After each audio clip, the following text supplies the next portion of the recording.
I'm Effie Barker. We are right here in downtown Los Angeles. A student of Cal State University Northridge died while on a hike. Good evening. Welcome to the special edition of Ugnayan. I'm Effie Barker. Is there a cult personality, a cultism as well for Duterte? I think there is, I think there is. Although in general, I found that Filipinos, well, no, I have to say there is. Sure, I've seen posts and I've talked to people who, they're not as much about what Duterte's program is as they just love Duterte. And I think it's understandable to some extent because he comes from the provinces, he comes from Mindanao, so he speaks. I remember when Duterte first came to power, and he used to tell these, and still does, he'd say these incredibly crass things, and I would just go, oh my God, what is that? And my wife, who was born and raised in Mindanao, as were you, she would say, well, you just have to understand that's the way they talk in Mindanao. That's kind of the humor. That's the humor of Mindanao, which you don't really get. And I don't think people in Manila get it either. People in Mindanao do. And so they love Duterte, because he speaks their language. He comes from them. Does it sound like familiar also for Trump? I think so, yeah. I think so. Now, I'm not one of the cult followers, but the people who really love Trump are the people from the middle of the country, from the South, from the poor areas, the provinces of America. I wanted to understand, who are Trump supporters? Are they poor? Are they middle class? Are they rich? And compared it into Trump to Duterte. Well, that's an interesting question. I mean, in Duterte's case, he's got a 91% approval rating, so sounds like pretty much all of the above. Trump, I think it's working class. I think it's people that the Democrats like to make a big show of the fact that fewer Trump supporters are college educated than Democrats are, and that's true. But isn't the Democrats pro-labor, pro-poor? Well, confused. That was traditionally true. See, what's happened, I think, is that there's been a real shift here. Democrats traditionally were the party of labor, the party of the poor. That's kind of shifted now in a very weird way that I don't completely understand myself. But the policies, does it remain pro-poor, pro-labor? And does really Trump supports, and does his policy really supports the poor? Well, we're getting some hairy areas here. I will say this about the Democrats. I don't know whether they're pro-labor or not. They are certainly pro-labor union. I'm not sure that the unions entirely speak for their workers as they once did. The unions have kind of shifted. They become a kind of an elite of their own, their own kind of elite. So Trump, I would say Trump speaks to the working class, to some extent to the poor, and indeed before the coronavirus, Trump's economy was, stellar, and it had lowest unemployment for minorities in a long time in ages, So, I mean, his problem is that sometimes his rhetoric. Well, I also think that in terms of policy, I think Trump's policy is better for minorities. Is it really, or for the corporations? Well, now we're getting into kind of a political argument. Certainly, it could be argued that Trump is all about the corporations and all that, tax breaks and so forth. And I'm not sure about that. I'm not sure I want to go there. I will say that Trump, the people who like Trump, are people who have traditional values. Okay, so American values. Now, many of them are working class. Many of them are not college educated, but they have traditional values. They believe in family. They have family values. They believe in country. They're patriotic. They believe in. I mean, the main thing that Trump did, his main message, I believe, was America first. Relatability. Duterte, he could speak for the poor. And the same way with Trump, I guess. That's why these, I mean, Well, I don't know about the. I don't know so much about that. I think that both of them are law and order. Both of them feel that the law should be obeyed. And Duterte's big thing was drugs, and he felt that the drug laws ought to be enforced. And of course, there's a whole controversy about how he did that, and you know, I probably shouldn't go there, but but basically, his idea was enforce the laws.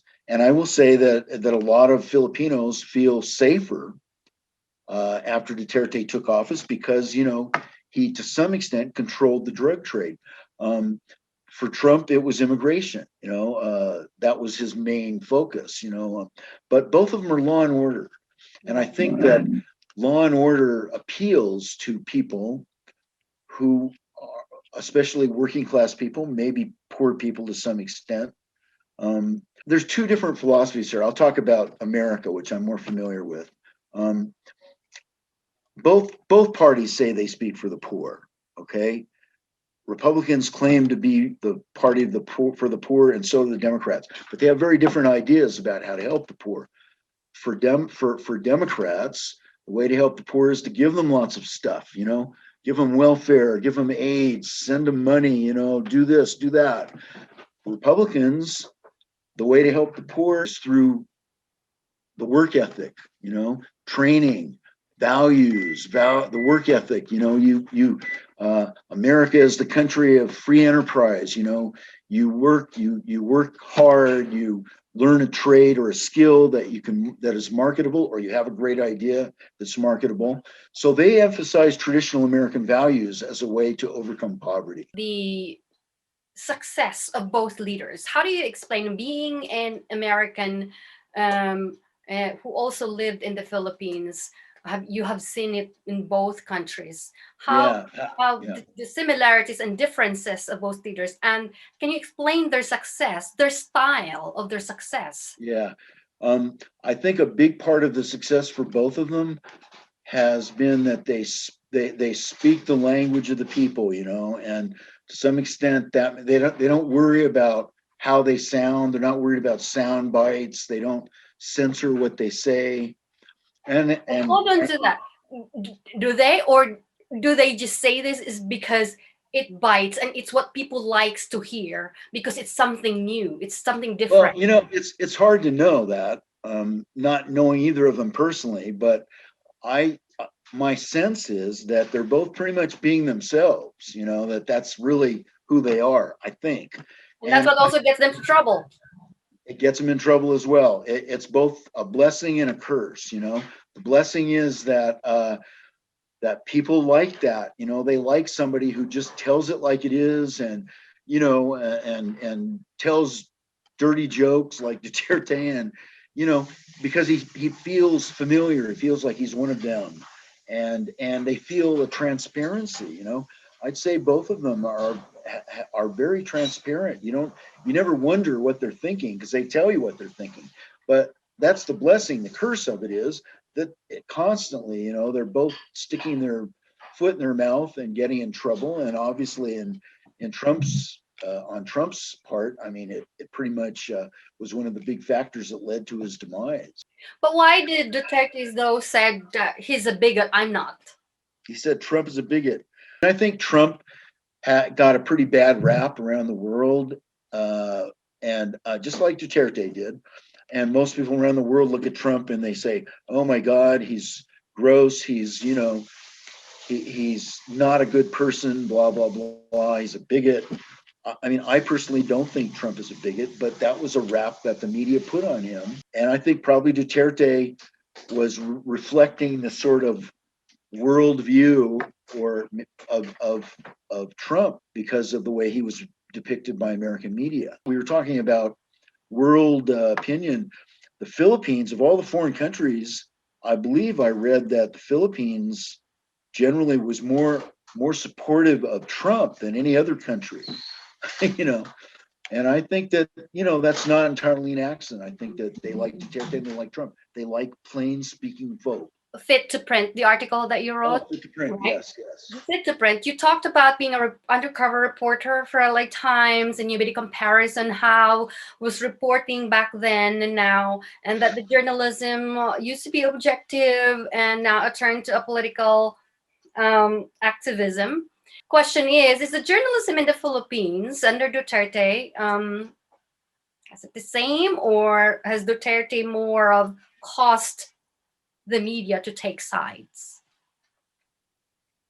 Um, well, it seems like it's. I don't think it's quite as universal in the Philippines as it is in the U.S. I mean, I mean, there are some media that like to Duterte. What I've seen in the U.S. especially, and maybe in the Philippines, although I can't speak so much for that, but what I've seen in the U.S. a lot is a sort of a whole new generation has is now in prominence in the media, has taken over the media, and they have a different idea of what the role of the media is. I'm not sure what's going on with the media in the Philippines. I think, of course, often, and if you look back, often what happens in the U.S. is kind of precursor of what happens in other places like the Philippines. So it's very possible that the media in the Philippines is kind of going in the same direction. I've attended a panel before for the Society of Professional Journalists, and the topic was, can should the media be an activist as well, or Yeah, should just be, should just stay on reporting based on just facts, who, what, where, when, or should we do more in the and time of that was Philippine media that was talking no, about that. it was in the U.S. U.S. Well, that's exactly it. See, the fact that that's even under discussion, I mean, there would never have been a debate about that back when I was active in mainstream media. Now it is debatable, and I Do you think think that media should become an activist as well, or we just stick in? no, not at all. I don't think so. I think that's terrible, and I think that's very detrimental to the country, to and to the media. I think that I know I'll just speak for myself. I am finding it increasingly difficult to know who to trust, you know, and that's because they're not being straight down the middle. They're kind of telling you what they think. Uh, and that used to be in the opinion pages, not in the news pages. Now, I mean, I don't know. I have a hard time knowing who to trust. So I read a lot of media. Some I trust more than others, but I just have to kind of come up with what I think the truth is, and that's frightening. You once was a far leftist, right? So what happened? Well, that's true. I was in my youth, and for some years, even afterwards, I was very far left. In fact, I was a card-carrying socialist for a few years. Participated in many, many anti-war demonstrations in the 1960s and 70s, late 60s, early 70s. And I think what happened to me is that I grew up. I got older, I got a job, I got a family, uh, and I eventually got to the point where I had a stake in what's going on in our society, and frankly, I had something to lose. It's easy to be a radical when nothing is at stake. You're at the beginning of your life, or that's become your identity. Later for me anyway, I realized that there were other things that were important: having a family, having a job, having a career, and so I began to look at things a little bit differently. It happened gradually over years, but I think probably one of the biggest turning points for me, actually, now when I think about it, was 9/11, because up until that point, I was kind of going along, with the left wing ideology, that America was bad, and all this. We didn't really need a military, and we're the aggressor in the world. Would you say that that was wrong decision, Um, or well, did you regret? no, I don't regret it. I don't regret it. I learned a lot, and and I don't, and I understand why people, especially young people, take that position. Would you say to the young generations not to be left? No, I wouldn't say don't be left. I would say follow your heart, but also follow your mind. I would say don't participate in violence. I didn't never supported violence then or now. That's where, to me, that's the line. You do not step over that line. And I believe that then, and I believe it now. But who was it? I forgot who said this, but it's a very famous quote. Who said that when you're young? Let's see. If you're young and you're not liberal, you don't have a heart, and if you're old and you're not conservative, you don't have a brain. Oh, Which wow. I think is sort of interesting. I don't know if I entirely buy that, but I think there's some truth in that, because I think liberals in general, progressives in general, tend to go to follow their hearts more than their minds, more than their heads, and conservatives tend to go to follow their heads more than their hearts. And not that that's an absolute dichotomy. Obviously, it's a but I think there's It truth in sounds that. like it resonates to love life. Yeah. Well, when you're young, you don't have a whole lot of basis for for comparison and analysis. So you go with how you feel. And most of the progressives I know, even today, even older people, tend to be that way. They tend to be more dominated by their emotions and by their intellect. And that's not always a bad thing. Sometimes it is a bad thing. Yeah. So Well, again, thank you very much, David, for the time that you've spent with us. It's very enlightening and for helping us analyze and compare the differences and similarities of these two leaders, the Philippine President Rodrigo Duterte and the former US President Donald Trump. And I know your book, Genuine the Street, is still out in the market. yeah, that's right. Here it is. Actually a short story, a collection of short stories stemming from my experience in my youth and sometime after in the counterculture of the late 1960s and early 1970s. And if you have any interest in that period, or which I might say is very much like the present period, you might enjoy the book. It's available on Amazon. Yeah, right. You go grab your copies. It's out in the market. You can go get it in Amazon.com. Thank you very much, David, and good luck to your book. Thank you.